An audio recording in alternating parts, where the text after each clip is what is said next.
Did you hear what the hype guy said about you, Vincent? What? Biofrost with the insane flag posture. I've never seen anyone carry a flag so beautifully. Oh, yeah. Shit. And it was a Oh, you might get him.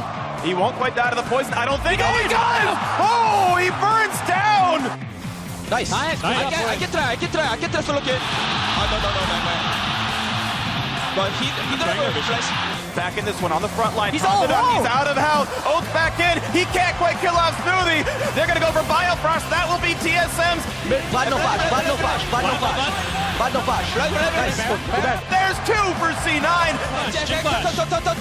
Careful. Hit blind. Yeah. Killing fine. Nice. Okay. Yeah, we're fine. Don't worry. We got it. And the Sonya.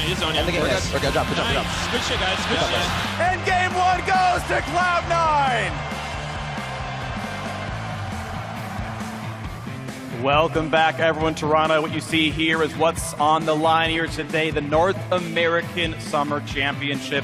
Cloud9 right now leading this best of 5 against TSM. The unexpected winner, Cloud9, the 3rd seed, unexpected semifinal winner, won that series now against the #1 team TSM, who went 17-1. C9 took it.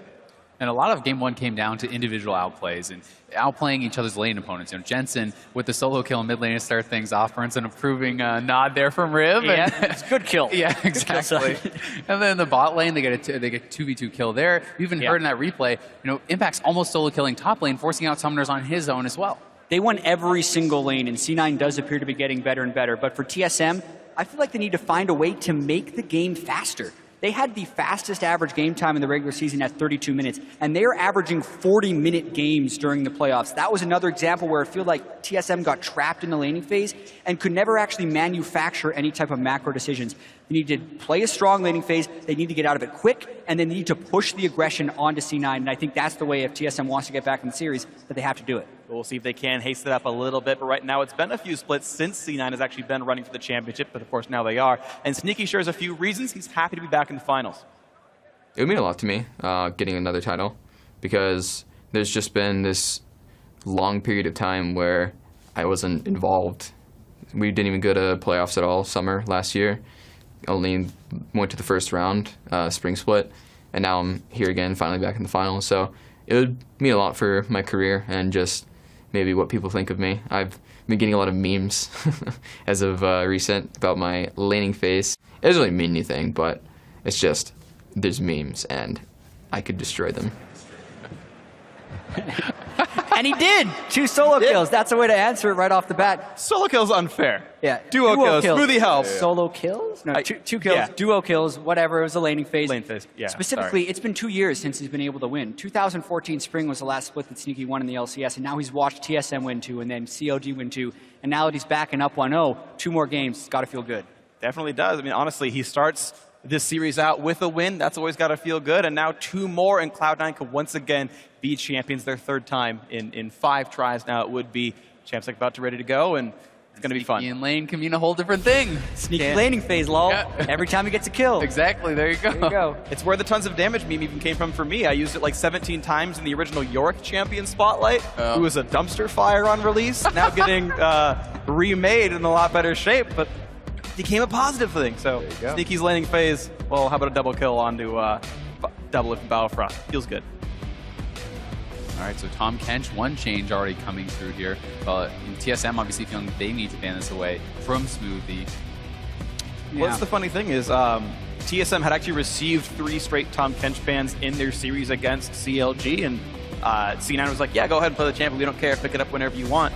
And then, you know, come back with it. And it's also very not very interesting to see that C9 is willing to give Vladimir over as a first pick to get kind of 2 OPs in his answer, but they're not willing to give it away in the second part of the draft. So this to me tells me that they don't want to get the champion for Jensen. They don't actually care about it enough to first pick it, so they're not willing to give it away.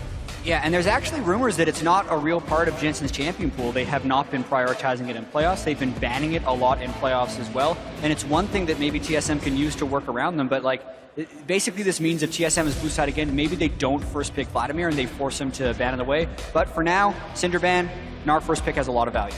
Our first pick for Impact. No one's really surprised here. It's been one of his very best champions. We know Shen was on the table as well for him, but with all the top lane bans pretty much gone here aside from Gangplank. He says, Gnar, the cream of the crop, he's who I want to play. He's good against the rest of the matchups. We'll wait for the rest of these picks. And flashback to the semifinals against Huni, he was getting solo kills and even 1v2 kills against them on this Gnar. He was doing so incredibly well, and people had to respect that and had to potentially ban it away from him. This time it gets through the draft. We'll see if Impact can make TSM fear it like they made Immortals fear it. Now TSM only really taking away one pick right here. You can see they've realized that there's no early obvious picks in the mid lane. They weren't willing to go for the early trundle that C9 had gone for in the earlier game this series. Instead, they put the Jhin back on a double. Say this time we get the Rek'Sai. It's going to be better for us this time. Yeah, very early in the draft as well. If we think about the last draft, it was actually in the 3rd and 4th pick slots on the red side that the Rek'Sai ended up going. Yeah. TSM doesn't really show too much. They're just making sure they're still keeping Jhin away from Sneaky. They're decently happy about doubleless play, and it's mainly the jungle priority. The question will be whether or not they put any attention towards Impact, who has been such an asset for Cloud9, creating pressure with absolutely no help. And I think it's a question for both teams, right? As Meteos, do you help to actually snowball that? Because it's something that they have not put on priority either. They've been very willing to just let Impact play by himself, create his own advantages, survive on his own, even when he's getting focused. And, you know, Meteos going top lane could be a bit of a surprise for some of these teams. Also add on top of this, whatever Hauntzer picks in the top lane will also be vulnerable to support Trundle's ult in the late game. So he's going to have struggling times in the laning phase, and then maybe even struggling times in team fights. So even though C9 isn't directly helping Impact in game, they are actually helping him fairly substantially through the draft. Right, giving him the safest blind pick to go for. Let him get that one, make the matchup look good. And this time around, Bjergsen to grab the Cassiopeia, which is interesting in that C9 would have had to blind pick their mid laner, but now TSM give them the chance to counter pick it. And with how much they were delaying the mid lane pick before, I find that kind of interesting. I actually really like taking away the Cassiopeia, specifically because you have this 3-man tanky squad. And I think that the mid laner that fits that best is the Cassiopeia, because you need a massive amount of damage coming out, consistent damage from both mid laners. Someone else who can do that, though, is Vel'Koz, and he's going to lock it in. More backline, more range. Vel'Koz for Jensen. I was just pulling up my tier list of like what are really high DPS damage mid laners you could throw in. Maybe you could have been seeing something like a Malzahar, but the Vel'Koz has been a pick that he's been able to pull out in the past. We saw it yesterday. We talked about the small meta these guys will have been developing through scrims. Vel'Koz worked real well for Huhi yesterday. Now we get to see it from Jensen. One thing, I had a chance to talk to Jensen about the Vel'Koz, and one of his concerns with this champion is he thinks the laning phase is great, but he always feels like because you cannot build defensively on this character, Abyssal does not work well, Roa does not work well, you're always susceptible to these ganks, and your jungler has to pay a lot of attention to you to babysit you a bit because of that. And luckily, because they already saw the Cassiopeia, he's not up against an assassin in which Yeah. Abyssal Scepter will benefit him. So that is the counter pick value that they're able to get. So yes, TSM does deny him Cassiopeia, but they also pick him into one of the more favorable matchups because Situations. he doesn't have to worry about being hit by an assassin. And definitely the case here. So Jensen finding a mid laner for himself, but of course we have seen how good Cassiopeia Rek'Sai can be from game 1 here. Different matchup, of course, but we'll see how it plays out. Another echo through for Hauntzer. It's a different tank for Battlefront with Palm Kench banned away. Even though Tarek could have been fun, he's got to go for the Braum to hold that shield in the front line, to keep the Jhin, to keep the Cassio safe. And it is another sort of 2-threat comp with Hauntzer maybe pitching in based on how he does. He can kind of jump between being a tank and being a real damage threat and being a diver based on how the game goes and how his laning phase looks. And we are ready to go into game 2 as the coaches shake hands. We are ready to get this one started and get game 2 underway. So show us your LCS fan support at home. Support your team. Send us photos of your battle station with the team with all your battle gear, whether it's TSM, C9s, whatever it is. Hashtag lock in with those tweets. Let us know how swagged out, how decked out you are, because game 2 is underway as we continue to find out who is the best team in North America. Pretty decked out here, sold out for the finals at the Air Canada Center. It is incredibly loud for us in here. Game 1 going to C9. A lot of people favoring TSM here, but it's a long series as well. TSM actually made a playoff run a couple years back where they dropped the first game of every series and then ended up winning the next 3. So both these teams need to have strong mentalities, take it game by game, and we're into this one.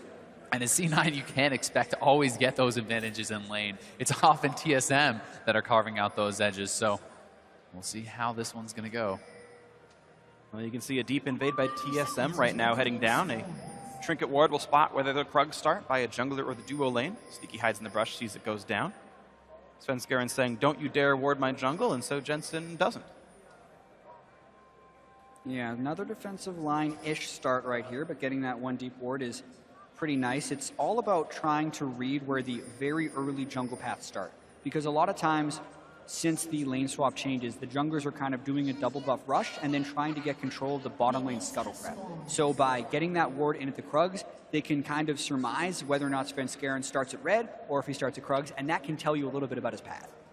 Would also be pretty interesting to see if there's any sort of aggressive pathing towards mid lane, because Gragas is a very explosive early ganker, and if you can land a body slam flash onto Bjergsen, follow that up with Jensen's stun, there's a lot of potential there to get a kill.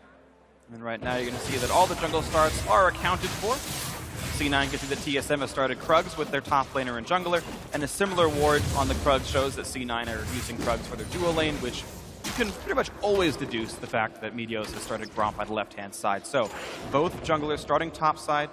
You can do a quick 3 camp and be top again at level 3 early on, but most typically they'll be bottom side around 3 minutes in, and be careful where you are in the lane when that happens.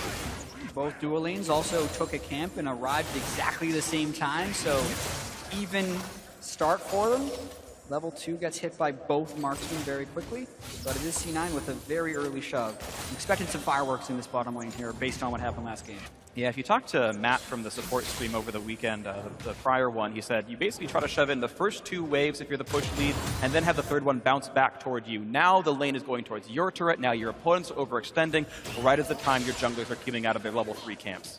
And Bjergsen actually gets a pretty deep ward there over by the rafters, so moving up himself, warding that out, he will be able to spawn out Meteos there, and there's the pings. They know exactly where the Cloud9 jungler is. Valuable information to know what he's up to right now is that so far a fairly equal trade of resources all said and done, but it does mean you at least know what the next possible routes are going to be. Nice damage out from Hans. They're actually getting a much better side of the trade, but then Elite makes it a lot closer.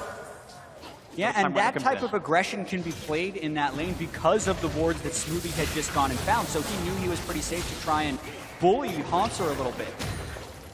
You saw the early blue buff handoff, just like we saw in Game 1 to C9's benefit. Now it's Bjergsen's Cassidy who gets an early blue buff. Jensen is going to have to respect the oodles of mana coming out of Cassiopeia, which means heavy pushing if she wants it, or it could just simply mean the mana to always go for an all-in, and you can see the threat right there. Nice by Svenskeren. Yeah, that's what an early ward will do. I mean, even just Double is saying, hey, they took Krugs, let you know, but simply timing the fact that this is how long the camp's going to take to respawn, be there to counter jungle it, good jungling. Really nicely done by Svenskeren, and this could set up a mid lane gank because he's kind of snuck in there undetected while Svenskeren is off on the other side. An impact with a very early base and a TP back to There's lane. the gank! There's the gank! First knockup flash comes in, Jensen flashes the follow, but here comes the re-engage! The burn down, the poison, it's gonna take him out! And a first blood comes through for Bjergsen!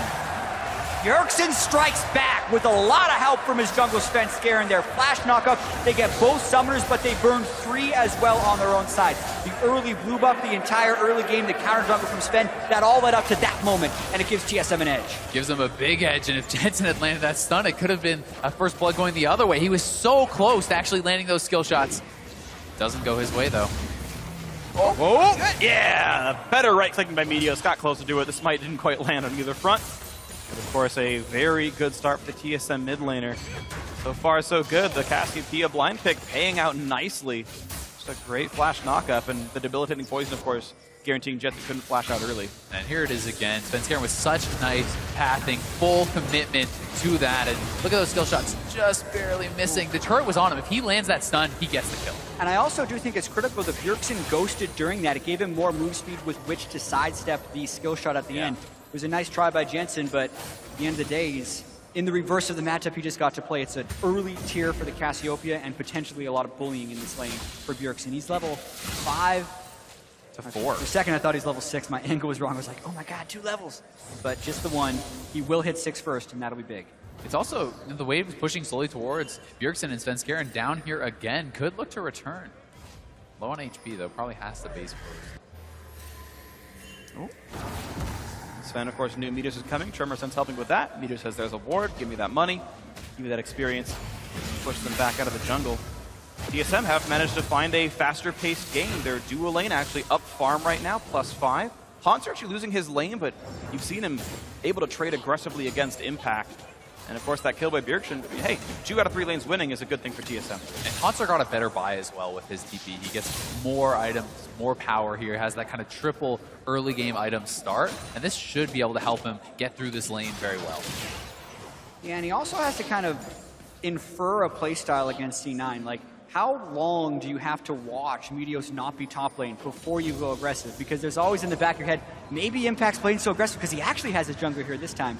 But it hasn't seemed to happen over and over again. And as we say it, both junglers are actually pathing up towards the top side. Svenskeren sees that level 6s are here, and it's a nice time to all in. Oftentimes, 6 minutes in, the ultimates come in for the solo laners. Jensen, of course, missing his until just now, as he was pushed out of lane by the earlier death.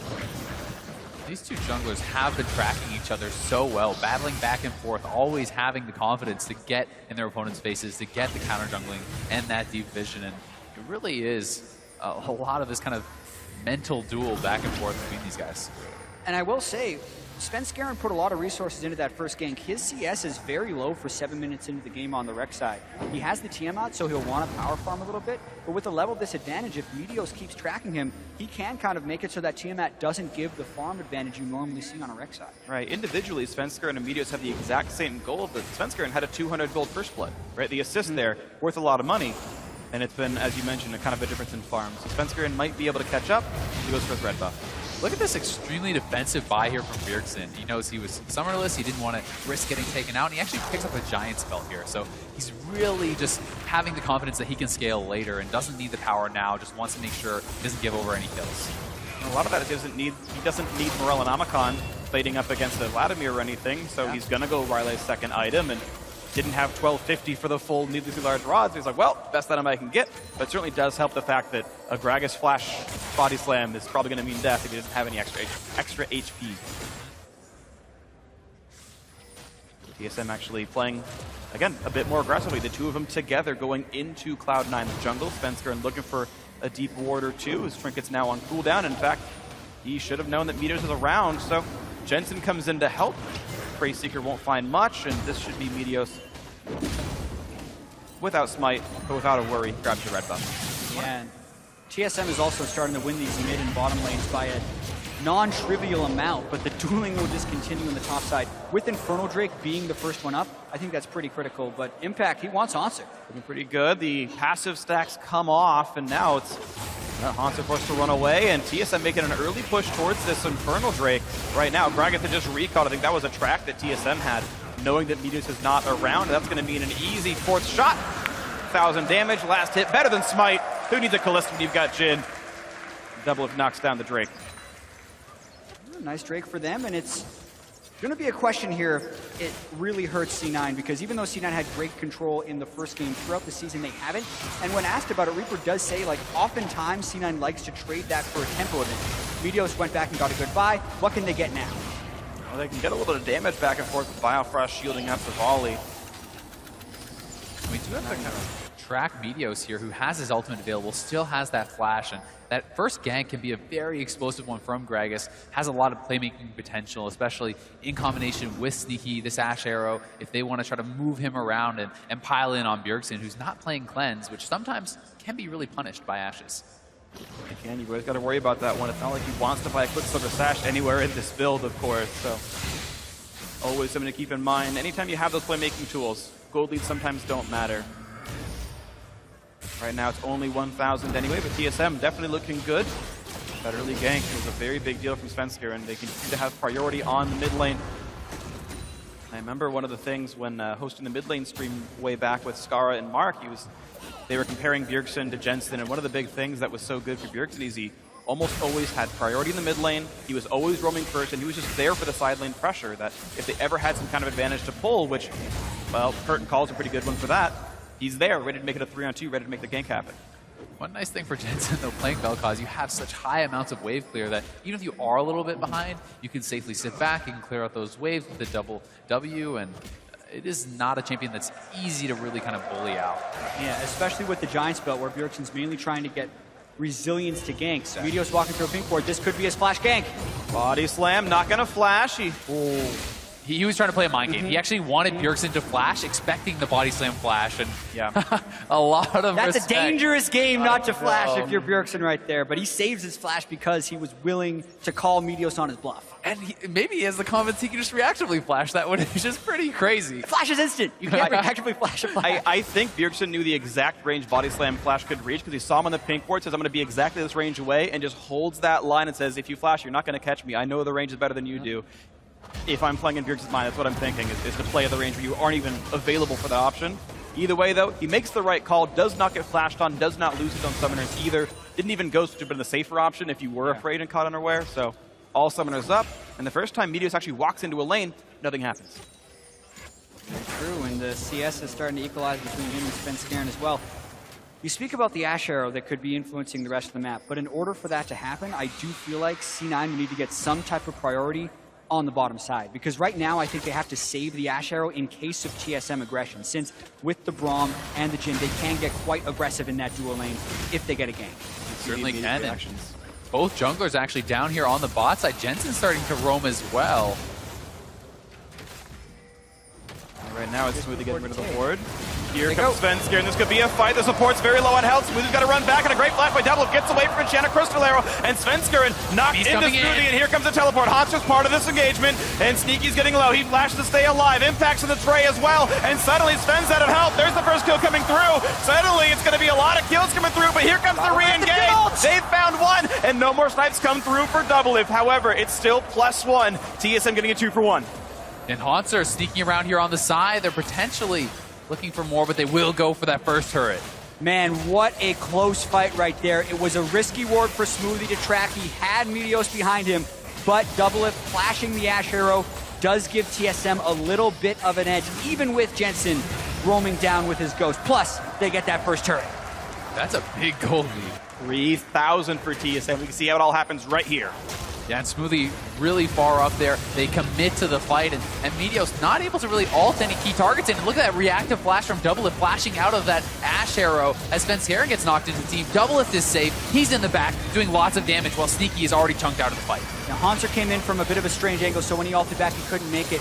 Right here, though, Doublelift opens up with his ultimate, hits his first, misses his second, and then cancels. I'm really surprised he didn't try to get the last two shots off because he may have gotten another kill. Smoothie and Sneaky were both one shot away from the kill. Yeah, surprised me live as well. I thought I'd missed kind of the bullets, but no, he just simply right-clicked and said, I'm Doublelift. I have to right-click my enemies to kill them. Oh. That's why I waited for the replay, Freak. I was thinking the same thing. We had the same thought. Like, let's just make sure. Better to be thought an idiot than open your mouth and prove it. Too late. Your mouse. If you open your mouse and you have a trackball in it. To be fair, that's what Doublelift did. He moved his mouse and proved it. Just unlucky sometimes. I really feel like Doublelift isn't playing on top of his game so far. Like, his Jhin looked amazing in the semifinals, but I've seen a lot of missed kill shots from him and some questionable plays in these first two games of the series. TSM does have a 3,000 gold lead, though, and it's getting pretty big. Yeah, that said, I mean, he's up in CS. He's 1-0-1. He's definitely off to a pretty good start this time. They're looking for impact. Flash chase, 3v1. Impact in a bad spot, but he's Mega Gnar, hops around, gets rooted up. A big stun comes through. Meanwhile, Jensen in a bad spot against Bjergsen. The first kill happens in mid lane, and the solo kill. Look at that, another 2 for TSM. And we said TSM needed to accelerate the pace of the game. Yes, winning lanes helps tremendously with that, but they quickly go to the top lane after taking the bot lane turret, and Bjergsen gets the solo kill. And that's another blue buff also going over to Svenskeren and actually wins the spite fight against Meteos, who hit that button a little bit early. And look at that, 2 turrets to 0. This game, a complete 180 from the prior one. TSM back with a vengeance. Bjergsen's working on the mid lane turret. They're going to be able to get turrets all across the map, or at least a lot of damage down here. Getting out of the laning phase early can be so huge for TSM because when they're at their best, they play faster than any other team. Such a quick rotation in the top lane, and then they didn't lose much on the other side. They technically traded outer turrets in the top and bot lane, and then Svenskeren was very quick to assist Bjergsen with that turret take to give him a very large lead. Yeah, this gold lead is just ballooning. They're almost 5,000 ahead at this point. 15 minutes in, that is nothing to sneeze at. It definitely looks like the TSM that has been winning North America so far as we watch this top lane fight again. Yeah, and they have Impact pretty dead to rights. He's trying to gnaw all back and kind of live in his turret, but TSM isn't close enough to really draw the turret aggro. Bjergsen also was willing to go right on top of the CC from Jensen because he knew one spell would kill. But the important thing to point out about all that is C9 was too far behind on the map play to make anything happen substantial after that. So it was all advantages for TSM. Beautiful so far by the favorites here in this matchup. Number 1 seed TSM, 17-1 in regular season matches. And this game looks like the TSM everyone was expecting. This was the year where everyone was like, oh man, North America looks so good. Look how strong Immortals looks. Look how amazing TSM looks. This is maybe North America's chance to do well at Worlds. And then through the semifinal and through game 1 of the series, it didn't look like the same TSM. They were slow, they were afraid, they were waiting for their prey to come to them. And finally, it's back to regular season TSM. Vicious, aggressive, taking their advantages constantly. Speaking of advantages, top lane now, that was kind of one of those advantages that C9 had, and Impact was able to bully him out, and now it's not happening. Ooh. Well, Cask, I think he tried to time it against a tunnel. Didn't get it right. Yeah, a little bit too far in. Rift Herald actually being attempted by TSM. This is a very high health objective. Could actually be the catalyst to start a fight here. Arrow's going to land onto Biofrost. Probably one of the best targets TSM could hope for. Pillar to stop the disengage, but it's still tanks in the front line, and all they really achieve, C9, is making TSM get back. Their health bar is pretty good. They've got an Ocean Drake, so they can regen off this objective, and look at that. Biofrost pretty healthy thanks to that one. TSM moving in now. They're looking for the fight. Meteos a little bit low. Here comes the damage output. Sven actually forced a flash over the wall. He was on the wrong side of that one. A loss of summoners, but no real curtain call going to land, and going to wait for another one. We were talking earlier, it's very rare for a team to actually actively go for the Rift Herald, but that's because it's an over 10,000 health objective, and it puts you in a very vulnerable position. C9, despite being down 5,000 gold, we saw pretty actively was able to contest that. Now they go for Bjerg. Forcing the flash, a good exhaust, a good pillar, and he had to get away from the knockup that Jensen was going to land for sure. He led the target properly. Played his share of Space Invaders. We're good to go. Both summoners down, though, for Bjergsen, and Meteos is going to have that ultimate pretty soon here, so they could look to return to him. Yeah, and that's one of the things is when you play these low mobility champions, the Vel'Koz on one side, the Cassiopeia on the other, your summoner spells are your way to not die. TSM were able to prey on that earlier with their first blood gank, and C9, unfortunately for them, a bit late to the party, but yes, they found that one opening on Bjergsen, but now just Bjergsen plays safely enough, just not going to matter. And they've already made so many plays around the map, they're kind of resetting towards the next one. Another Infernal Drake would be coming in for TSM, which could really start snowballing them ahead. It's all about spreading out the map in the proper fashion and actually getting their global plays off. They're not in a situation here where they're overmatched in globals like they were in Game 1 when Impact had that Shen ultimate, and this time there's obviously a huge difference with that 5,000 gold lead. I think it's pretty interesting to see both supports actually picking up the Swifty boots and kind of giving some respect to how many slows are actually in this game between Rylai's and Haunster's slowing with his Q and Gragas slows and Iceborne Malak. There's so many things here. Yeah, and I think some of that could speak to the level of hard CC and how people are actually going to get caught out in this game. Because it could be a Trundle Pillar or a Braum Q or even just a Gnar Frozen Mallet that actually is enough CC to get a kill. Yeah. And Boots of Swiftness are actually better than Mercury Treads in this sense because they're very quickly reapplicable slows, and it makes sense. Look at all the Swiftness boots. And one of the big things that'll kill you is getting an Explosive Cask behind you. The only scaler on Explosive Cask is, are you within the range where they can get it behind you, yes or no? Right? And things like Cloud Drake, haha, got it in, and things like Swifty Boots are going to be really important for making that. Chat smiles. We did it. We did it. We got Cloud Drake in. Sorry, guys. On the other side, Meteos, he's going to be prioritizing playmaking, picking up the Lucidity boots, and I think that's a good way in, especially when you're behind. But just in general, I love those boots on Gragas, giving you the lower summoner cooldown, more CDR, you can have the ultimate and the flash up more often, and ahead or behind, you can take someone out if you land that perfect ultimate. And that's going to have to be the way that C9 gets back in this game. Meteos has had some tremendous Gragas ultimates in the past, and Cassiopeia is a low mobility target as well as the Jhin that they need to be able to pick off. The very best way for them to do that is with a flash from Meteos. You've talked a lot about how TSM needs to keep that pace up, and over the last couple of minutes, they really have slowed down. the gold lead has actually closed a little bit over the past 5 minutes. They haven't been fighting, they haven't been looking for those kills, and this is where C9 is in their comfort zone. And don't get me wrong, TSM still has control of this game, but you do not want to sit back too long and let these guys scale. Yeah. The item advantage for Jensen and Bjergsen right now, Bjergsen is way ahead of him with the completed Rylai's Abyssal and a steer attacking. Jensen just sitting on a Morellonomicon and upgraded boots, nowhere close to his next fully completed item. TSM really want this Infernal Drake to happen more than, faster than 1 minute and 30 seconds from now. Sure, of course, but it's not too terribly far away. We'll see if it comes in soon enough. Gold accruing on several members, 1,000 on 4 different people on the map, 2 on C9, 2 on TSM. They'll recall before it's too late for that, but otherwise, yeah, it's been an equal trade of resources. You're seeing the farm kind of equalize in a lot of these lanes. Quick loot and a smoothie. Curtain Call gonna land 1 shot of 2, 2 of 3. The 4th one comes in and pegs him right in the back of the head, so Smoothie's low, but he's got a minute to recall before this Drake does spawn. And thing is, TSM have already killed the outer turret, so it's not exactly easy for TSM to take meaningful objectives. Yeah, it really felt like they pretty much just used that Curtain Call to get wards. It never really had a substantial kill threat. They did get the wards, and that could prep the Drake, but now they're down a Curtain Call for when Drake comes up. Yeah, about 1.5 minutes on that cooldown, so if they play it quickly, it won't be there for the Drake team fight, but that's just based on how the game goes. Of course, 5,000 gold might be enough to dissuade C9 from standing up to it. One thing to track too here, Impact is going for that kind of more 1v1 split push type build, building towards the Black Cleaver, and he's looking to get an edge here over Haunster, and if he can do that, that is a way to slow down the game, to spread out the map and try to have C9 just kind of farm their way back into this, because if the gold lead stays the same, the more time passes, the better it is for C9. And it seems fairly unrealistic that C9 could win a fight at this Drake down 5,000 gold. Impact just popped Meganar as well, so he's going to be mini most likely for this fight.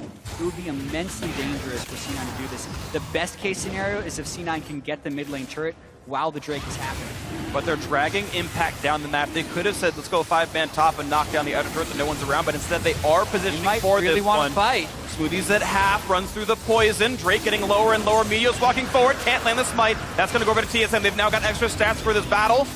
C9 got to walk back out towards the mid lane. They did not find the way in. They couldn't get the steal either. Nothing gained in this trade for C9. There's a sea of Jin traps in the way, and they know about the gold discrepancy. I'm very surprised that Impact didn't just immediately turn to that mid lane turret and have the rest of C9 try to get TSM to come through a funnel where they'd be vulnerable to Vel'Koz. It almost felt like they were just trying to have the team there as an insurance policy for Meteos stealing the dragon. If he steals it, if the other team commits to a fight, they can maybe get a return fight, get an advantageous engage, but was not meant to be there for C9. TSM gets the dragon, extending their global advantage.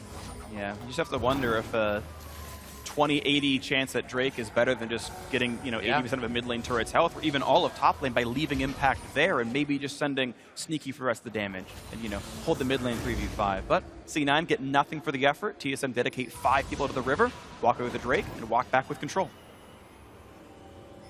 Yeah, the Duskblade gets completed by Double Lift as well, so they're at a big power spike. Only get so many shots if you're Meteos, and that's another miss. And I feel like you maybe should have committed, right? Maybe should have gone for the flash there, and had he actually knocked Bjergsen in, it's probably worth even just the summoner trade. If Bjergsen flashes out, you flash in, you have lucidity boots, you have that playmaking ability, and you need to have the confidence to commit to those plays if you're going to get back in. Bjergsen couldn't build lucidity boots even if he wanted to. Yeah. No way he could Snakes don't wear boots, Jet. Snakes don't wear boots. Maybe on your head, I've seen that image, but not the case here. Sometimes a snake is in your boot. I've heard that adage as well. Also not in this game. Thankfully. Yeah, just no snakes in our boots. We're good here. We're safe. That is a very early Guardian Angel for Meteos. Wow, that is Runic Echo's GA. Yeah, I do not necessarily agree with that. A lot of times Guardian Angel is better on tanks, but he's not a tank yet, actually. He has his Runic Echoes and a GA. Yeah, he has like barely 1,000 health. 2,000 health, I take it back. Yeah. Still not maybe, crazy. Maybe he just wants to kind of jump into the middle of the team and die to get a good ultimate off. That's pretty much the only thing that will be good for.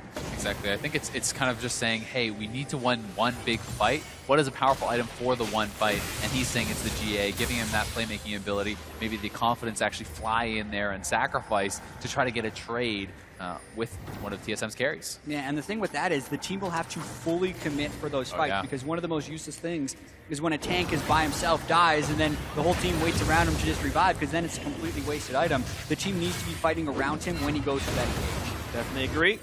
nearly gets the knockup, but a good dodge by Svensker. Meteos did win the Smite battle for the blue buff, so he has that himself. Success. I know Jensen would have liked it, but not going to be the case here.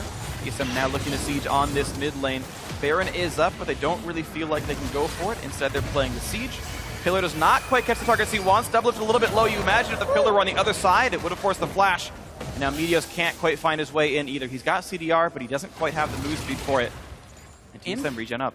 Impact was actually looking for a TP in the base there, but there were no wards deep enough to finish off that kill. TSM didn't go for a fight because that ultimate was so effective by Jensen. And Jensen kind of flexing his muscle a little bit there. That's just 2 items, and this guy has a lot of room to scale. Vel'Koz can really turn around team fights and can turn around games if you get that perfect ultimate. We saw it happening yesterday as well. He had a massive Vel'Koz game, was able to solo kill 80 carries and stuff in some of these team fights, just camping out of the bush, getting the proper ultimate. You can take them down from full.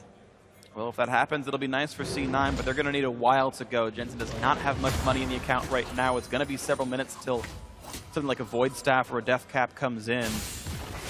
So a slow road is the one that C9 hopes TSM are taking, but it looks like the curtain call coming in, missing 2 shots. And then he just canceled. Yeah. He realized it was Dunzo. He missed the other 2 as well. You miss the shots you don't take, guys. If you're Jin, though, you get some of them back. So Until 618. Until the next 17, yeah. Until Worlds.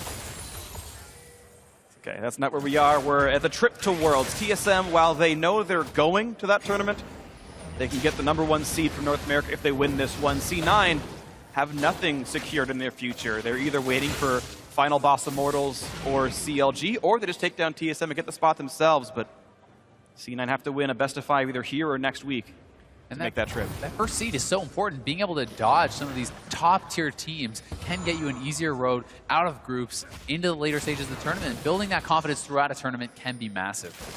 Yeah, and that's what TSM's ultimate goal is. They keep saying that throughout the whole year, is to have success at Worlds. But let me tell you, when they're here and they realize they lost in 5 games in the spring for the North American title, and they realize in the Summer Split Finals last year, they also lost. Like, they really want to win North America as well to get that momentum in Worlds. And also, just to win North America, that's very important. If they don't win this, C9 would tie the organization with 3 NALCS split titles. But if TSM wins, they really solidify themselves as the most dominant organization in North American history. And it would have meant this could mean 3 straight finals losses for TSM as well, where you get so close and then not quite there. Get close again, not quite there. Get close again, down 1 game in the series, hoping to make it a final, a victory, the 4th for TSM. This 5K gold lead, almost 30 minutes in. It hasn't changed since 15, but TSM make an aggressive move towards the Baron. They finally got the vision where they wanted it, and as Baron is dropping rapidly, double Inferno Drink helps a little bit, but a lot of AoE coming across. Svensker and slow, so it's Biofrost. And this is going to be Jensen fairly safe, but look out, because here comes the dive. It's a bunch of damage from Hotzer, dodges the knockup. Here comes Curtain Call, and Hotzer gets the assassination. Biofrost low, but the support tank taking all the damage seems fine for TSM. Impact running for his life. Snipe not quite going to land on him. Biofrost gets the kill onto Smoothie. Subportal combat successful as TSM get 2 for 0. It is so hard to make an initiation through a Vel'Koz, but TSM manages to pull it off right there, getting just enough damage on Jensen from over the wall. Maybe looking for a re-engage here, kind of hiding off to the side.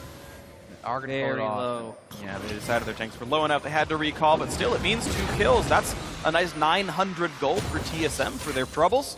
Mid lane might fall as a response. Yeah, it's the mid lane tier 1 for C9, and they do stop the Baron, so not too bad. Gold leaves staying about the same still, and I have to give a lot of credit to Haunter for that fight, though. You talked about how hard it is to engage in the Vel'Koz. He was the only reason this fight was successful. He was massive in it, and we'll watch this one again.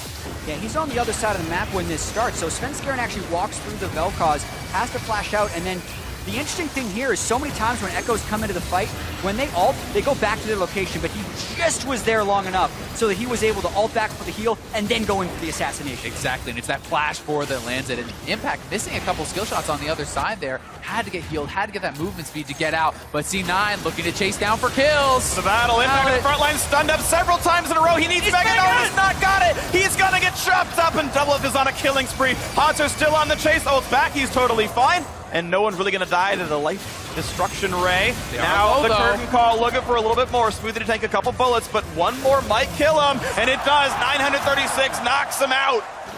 TSM, another 2 for 0, another objective. They've got a Mountain Drake. TSM are playing these fights so well to a nice edge, barely able to survive, always knowing their limits, and they are moving straight to the Baron. The in and out play by TSM and specifically Hanser to take damage, disengage, re-engage with the ultimate from Jin has been so clean. But even then, they're pretty low. They just have that one Mountain Drake, and C9 want to stop it. Hanser's flanking. Well, it's going to be Media's looking for the smite steal. He's trying to try. He's close. 9,000, not going to happen. 900, I should say. And another Baron Nashor secured now for TSM. Jensen, nice kite away from the chair, but it's not enough for him. Hanser's in range, and he takes him out. 10-1 TSM, another kill, and 5 men with Baron are running down mid. Hanser wants to make up for that Echo performance he had in Game 1 where he was getting bullied by Shen. Well, he is making a huge impact in this game with his zoning on the Echo. And with Jensen down, their wave clear tools are very limited here. How are they going to be able to hold these waves against TSM, who's pushing straight for the inhibitor turret? Looking a lot of damage. The turret's going to go down. Another 4th shot by Doublelift deals roughly 1.5 million damage without much hyperbole there. 9,000 the lead for TSM, almost 10 as they look for top lane. That's going to actually make it now. Yes, a 5-digit gold lead. TSM up over 10K as they recall and reset and look to tie the series up. Yeah, watching this origin of the Baron, so to speak, was the extended fight after the Drake, and TSM really just kind of hoping to bait C9 in. Being able to finish off Impact was huge. It was also critical. Meteos used his ult to try to steal the dragon, then didn't have it for the fight. They had no disengage tools to get Hanser off their backline, and that ult couldn't take him out. Yeah, the Vel'Koz ultimate also didn't really do much else aside from force his ultimate back, and the long-range re-engage there with the curtain call was huge. No one wanted to step in front of it because they were all also high-priority targets or even higher priority targets that can get killed. It's just disappointing. Jensen had full health, and I know you don't want to be slowed as the mid laner, but you're not going to die to that shot 100% of the time. I don't think he died to the shot, but I think he would have died to the team because Maybe it's so. going to slow him as well as taking half his health, which is, I think, why they ended up having to tank that up. Unlucky, smoothly unable to dodge that last shot, and Doublelift, much better aim than he's had before, takes out another kill. 4 for him, feels pretty good. TSM looking solid now. Bot lane gone as well. 7-2 in turrets. They are crushing this one by all possible metrics right now. They've extended the gold lead 6,000 in the past 2 or 3 minutes here, so they finally have made that move and been very successful with it, and C9 is really going to struggle to hold on here. Yeah, we're only 33 minutes in, and TSM have already won several fights, taken all the objectives, and all C9 has to show for themselves as they took 2 turrets that one time after they lost the fight, or lost the turret themselves, and it's just not nearly as good. So TSM looking to tie the series up. It's 95% chance it goes their way. We have seen comebacks, but it's going to require a lot out of Cloud9 to make this upset happen. Yeah, and I feel like they need to get an incredibly good Gnar ultimate in a fight, as well as getting access to both Bjergsen and Doublelift. But currently in these fights, they haven't been able to do that because Hanser has been keeping C9's damage dealers completely at bay and unavailable to follow. I wonder if we see Echo bans later on in the series, because Hanser has done well, at least this game on the champion.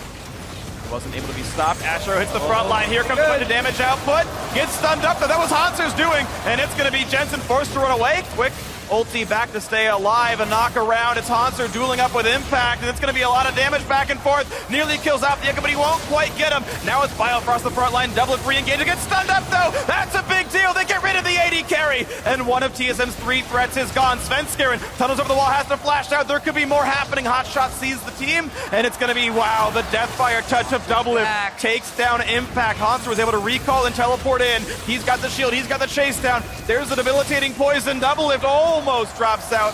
I take it back. It was Biofrost who died, not Doublelift. My apologies for the misspeak, but still, 4v3 now on the map.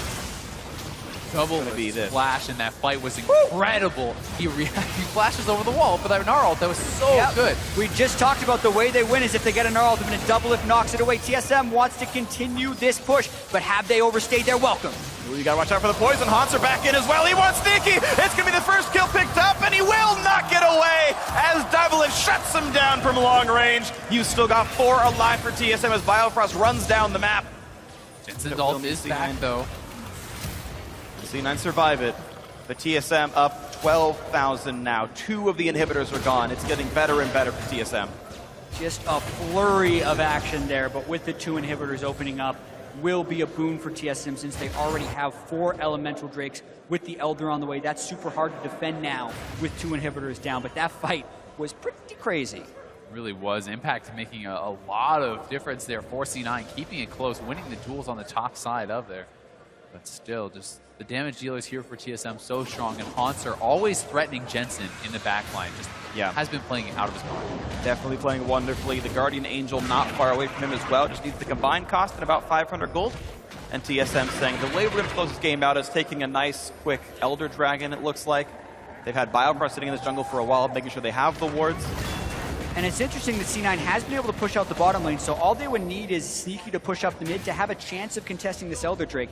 Even with a Mountain, it doesn't necessarily disappear. Cassiope would be pretty good at it. They would have to go now if they want to stop this. I think C9 needs to take this risk to try to do it. They're falling too far behind. They can't afford to give it over. Meteos would have an angle to try a steal, and it's all about the Vel'Koz ultimate. It's a different game. Zone. Here's the fight. Meteos getting close. Smoothie's already dead. There's the first kill. It's TSM playing it right. They're doing the dragon bait. They know Cena has to take the risk. They know they've got to show up for this fight, so they peel off at half health, going for the kill. 1 already gone, looking for a second. Haunter nearly in range of impact, but can't quite land the slow, and that means C9 just running into their base, but Jensen can't run fast enough. The tentacles don't get him out there. So now 5 versus 3. Haunter looking for another, pushing the wave in, and Impact can't quite stop it all, it looks like.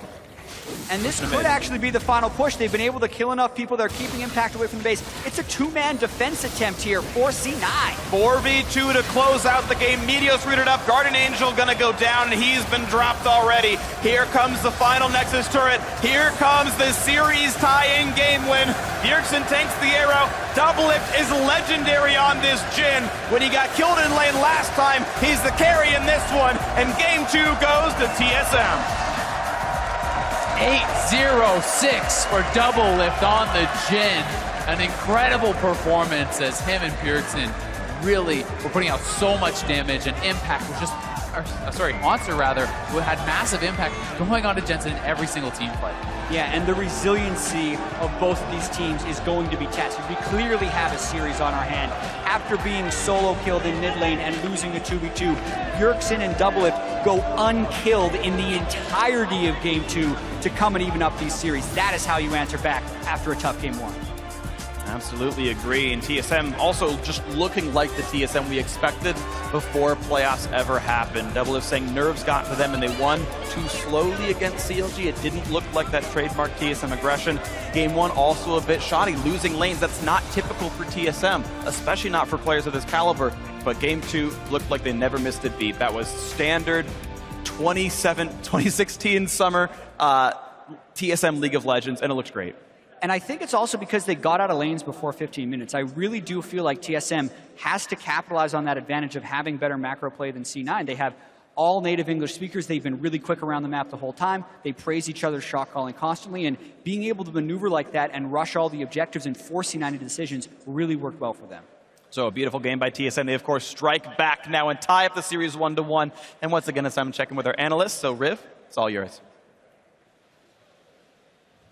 Thank you very much, guys. We're now down to the best of 3, and really we had one game where Cloud9 wins it, and it was pretty much replicated by TSM on the other side, and mostly what people expected to see coming in here. We look at all the lanes, and we're pretty much right. They come out to be quite even, with our featured matchup being in the top lane. It's actually highlighted that the jungle is the place where there's disparity. And particularly when it comes down to the Gragas versus Rek'Sai matchup, when you pick Gragas, you have that team fighter, you have that late game presence. Whereas when you go with a Rek'Sai, you have an early game pressure, you have the ability to make plays around the map, and you control the tempo from the start. And that's what we saw with Sven going for that first gank around mid lane, and once that happened, he was able to really snowball Bjergsen. But on his side, you cannot afford to fall behind as TM at Rek'Sai. You need to be able to keep up in CS and get significantly far ahead from that point on. But we saw him just moving around the map in uncharacteristic movements. Back to the beginning, though, the first blood that he did get off, the gank with Rek'Sai. This is the reason why everybody's first picking the champion, right? And Bjergsen is not only able to make the adaptation, hey, I need my jungler here, we're going to go for this first blood, I'll first pick the Cassiopeia as well. Exactly, that was a blind pick cast. And they're the ones that are going to get that first blue as well. Really coming out strong. They felt like the picks and bans really were in their favor. We said the cast, the Rek'Sai was there. They focused on the mid, but they did what C9 did in game 1 is they also quickly focused on the bottom lane. Yeah, and I think the scary thing for C9 moving forward is the fact that they had this Vel'Koz counter pick prepared, and it really didn't quite work out. I think everyone knows that it's pretty strong into Cassiopeia, but if they're able to keep focusing it and set it behind, and then Bjergsen starts getting solo kills as it gets further and further away, C9 has a big problem on their hand, because if you come in with a game plan of, like, we can leave Cassio up and we don't need to prioritize it highly because we have a counter prepared and that all falls apart, what do you do next? Well, definitely want to get that first replay on. We've been talking about it so much. The first blood gank coming in from Svenskeren. And this is where we thought the jungle proximity would be. All over Jensen and all 4. It's a great angle from the Rek'Sai to go in through that. Really hard to expect it as a mid laner, and then to sidestep from Bjergsen to make sure that he doesn't get hit by that knockup.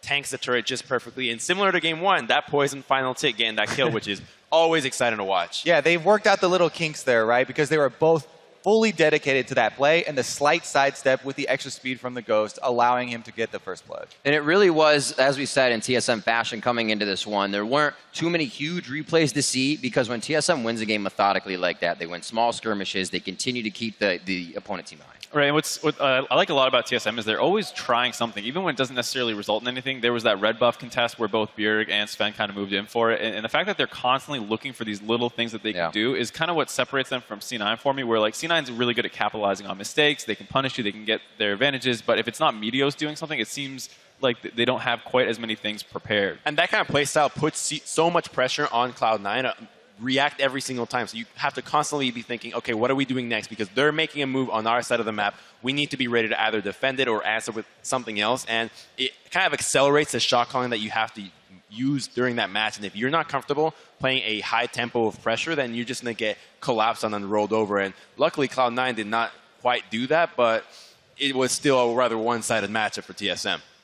So we saw, as we said, the disparity in the jungle when it came to it. When the lanes did spread out, when they did break out into team fights, it was Haunter coming up big, stopping Jensen on that Vel'Koz, other things happening, and then the base fight in the bottom side. I call it the big base brawl at 33 minutes in. This is where we saw TSM finally saying, we need to put our foot down, because in this finals, we also have to show dominance when we're in the league. I think when you look at the team comp that C9 has, it's actually pretty hard for TSM to get really involved in this fight. It's a lot on Hansa to go mess up C9's backline, because Cassiopeia is not going to get in easily, Rek'Sai is not going to get in easily, Jin's not going to get in easily, though he can't shoot from the backline, and it's really on him to play a lot of these fights super well. Excellent flash there by Doublelift to make sure he doesn't get Gnar. That kind of helped keep them in this fight, but then it's going to be Hansa who comes flying back in with the TP after going back to base and healing up. That's going to really allow them to start picking up some kills. And this fight was even one of the ones later in the game where TSM had a bigger gold lead. Hansa was doing this earlier when the gold was much closer and the stakes were even higher. He was the one stopping the constant damage output from Vel'Koz. And the reason everyone fears this champion is because the long-range, constant, DPS that he can put out with the true damage, but disrupting that was, yeah, exactly. 25k from Monster to 15 from Bjergsen. I did not expect that. Yeah, you always look at Cassio as kind of like the machine gun maze, just like constantly burning people down. But when the other team's comp is so long range, it's really on your divers, and that's Monster almost alone. Plus, the amount that he was able to dodge out ultimates from Cloud9 with his own ultimate, it was really able to create space for his team to fight. I was worried for TSM in the draft just because, okay, there's only one champion that can get into the backline for TSM. If they don't, Vel'Koz and Ashe will just tear through everybody. And to my surprise, Haunter actually pulled through, and he was able to dish out so many nice stuns. Some of the early ones were a little bit questionable, but as he got used to it, time and time again, just zoning out the backline, and they have no answer. What does Ashe and Vel'Koz do to a Trinity Force Echo? There is a huge difference between a low-skill Echo and a very high-skill Echo. Even between medium and high, right? And I think it was Smeb last year at Worlds that first opened my eyes to how ridiculously much Echo can pressure in these team fights and really control them if you can actually get that parallel convergence in the right place and zone off the carries. And right before we throw to break, Mark, I want to hit you up, is you were saying the takeaway of this Jhin, even though Doublelift hasn't played it, is TSM now going to blue side? Do they keep with that, taking it away from Sneaky? What does it change? I mean, it's hard to know exactly how high in priority to raise the Jhin, because I don't think Doublelift looks like a world-class Jhin player who's like a master of it, but we know Sneaky is. And just taking that away from him and forcing him to play the Ashe side of this very common Ashe Jhin matchup might be keeping Sneaky just a little off-tempo and not doing exactly what he wants. Because we saw, TSM's totally fine in their bot lane. They had a mistake in the first one, but now they look much stronger. All right, well, we're all tied up at 1-1, taking a quick break, but stay with us. The NALCS Summer Finals continues live from Toronto in 3.5 minutes.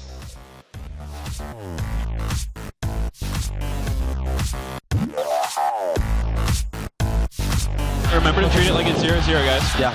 Yes. Not over. Not even close. We're good, dude. We have a fucking bad game. Everyone has bad games. Jessup flashes the follow, but here comes the re-engage. The burn down, the poison. It's going to take him out. No. Nice. Can we see? You have a wave. You have a wave. You actually sold both us. You can turn the flank. Nar hops around, gets rooted up, a big stun comes through. Meanwhile, Jensen in a bad spot against Bjergsen. The first kill happens in mid lane and the solo kill. Sneaky! I'm an Ash! I killed Knuckles! No. Look at Nav. Smoothie to take a couple bullets, but one more might kill him, and it does. 936 knocks him out. It was just a warm-up game before. It's just a warm-up game. And game 2 goes to TSM.